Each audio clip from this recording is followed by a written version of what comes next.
Step 3 for married and alone.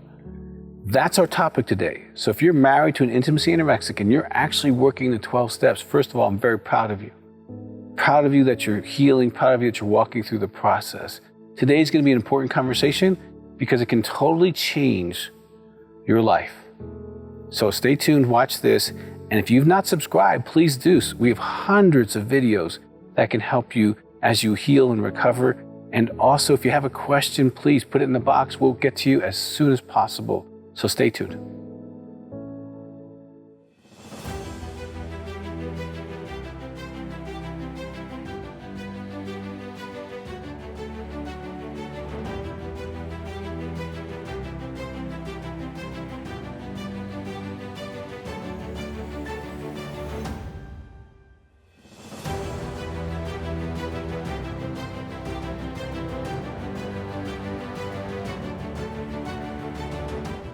Step 3 for married and alone.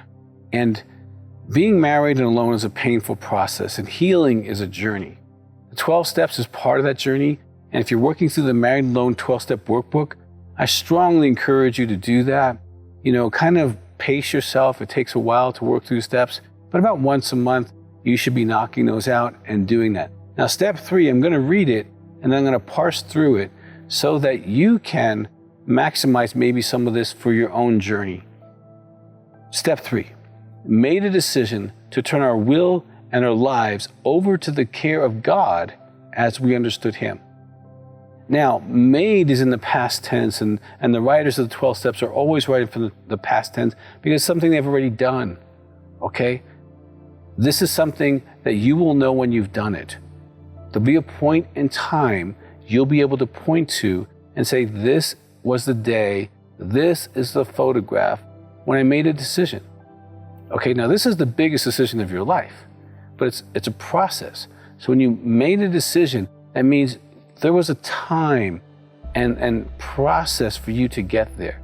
So as you're going through this, be patient with yourself. Some of you have incredible faith journeys and this is easy for you. Some of you have no concept of the faith world or the spiritual world. And it's been a journey for you, and sometimes arduous of trying to figure this out, And so either way, there is a place and time when you made a decision. Now, I liken this step really to marriage. And I mean the marriage ceremony. I mean the day you walk down the aisle. Now, before that day, you made lots of decisions. You found this person attractive, you talked to them, you went on dates, you had all kinds of connection and talking and all that time together. But there was a day when you decided that this would be the person for the rest of your life. And you made a decision to marry. And then you carried that decision all the way through to its end, and you walked down an aisle to celebrate the decision that you've already made. You made a decision to be married. You walked down the aisle, you declared your love for one another. I know this right now is painful for many of you that are married alone because they promise to love, honor, and cherish you. And if you're married alone, you probably haven't felt loved, honored, and cherished. You made a decision to marry, okay? In the same way you made that decision, okay, now this is a totally different person. Okay, this person actually really does love you, is committed to you, wants your best, and will talk to you and be compassionate and understanding of you, okay? God is a totally different being than your spouse who's intimacy anorexic. God does not withhold love. God gives it abundantly, constantly. It's who He is. God is a lover at His heart, okay? But you made the decision to turn our will, okay? So when we talk about our will, that's a powerful thing. The human will is the most powerful thing you possess. It will determine what happens to you in time and after time. You can say no to God and you can say yes to God. You can say yes to darkness, or you can say yes to right decisions. You can say yes to self-destruction, or you can say yes to healing. Your will determines all of that for you. And as a married and alone spouse, let me tell you, you've been through enough pain. You don't need to be self-run. And most of the ones I've met are not, okay? But you want to make a decision to turn your will. Now the will is that very part of you that makes the decision, okay? The rest of it goes on, and our lives over to the care of God. So your will is how you make a decision, okay? It's your ability to make the decision. Now, when you turn your life, that's everything. That's all of your decisions.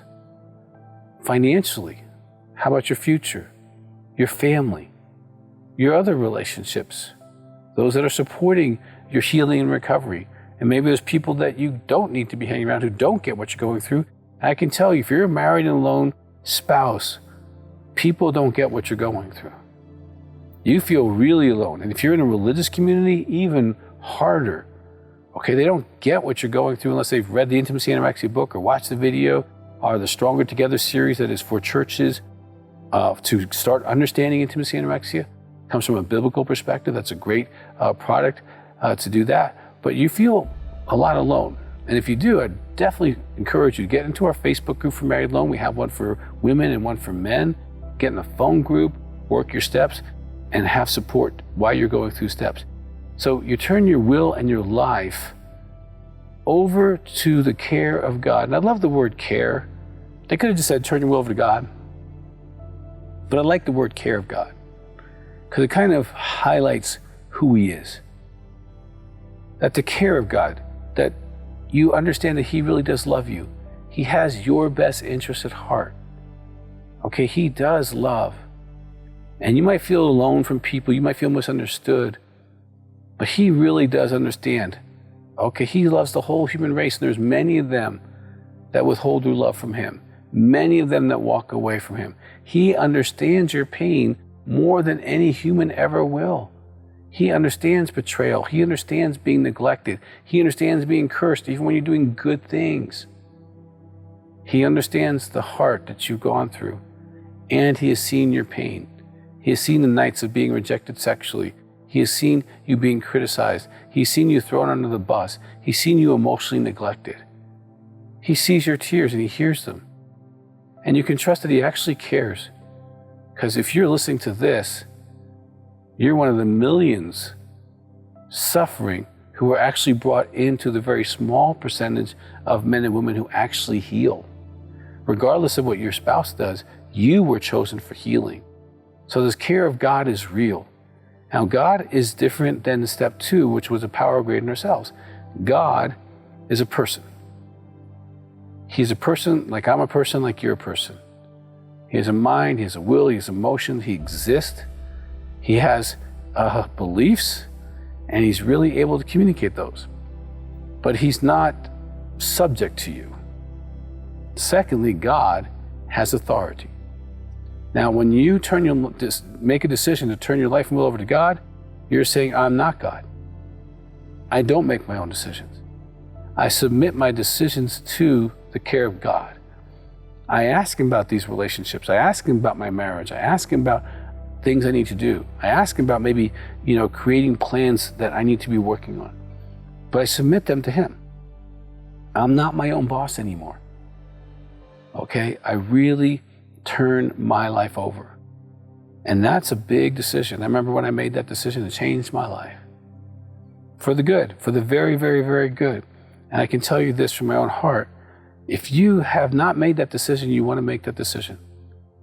And say, God, I can't do this anymore.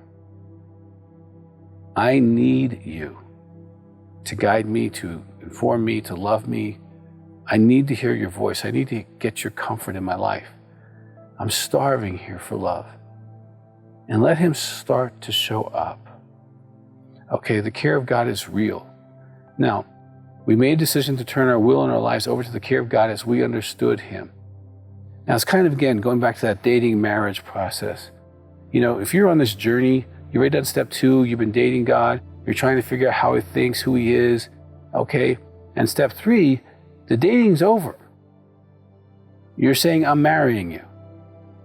You're gonna be my boss. You're gonna tell me what to do, God. I'm going to listen to You. If you say no, I don't have to understand why. If you say yes, I don't have to understand why. I want to obey You. I want to follow You. I'm giving my will over to You. So if you say something, I'm going to be amenable to what your will is for me. I'm going to turn my life and will over to the care of God. I believe you're good. I believe you're a loving God. And I want to know you intimately. If you've not made that decision, make that decision. If you made that decision, even if it was years ago, it's probably good to evaluate the areas of your life and make sure that He's really God of those areas, that He gets to make the final decisions, because sometimes we kind of sneak back on our own little thrones. So be careful about that. Now, this is step 3. If you're married and alone, I strongly encourage you to have the Married Alone step book, work through these concepts and principles, and be in a group so that you can hear other people who've gone through the same process as you have. So please subscribe to our channels if you have not done that. If you have a question, submit that. And we really hope step 3 has been helpful for you.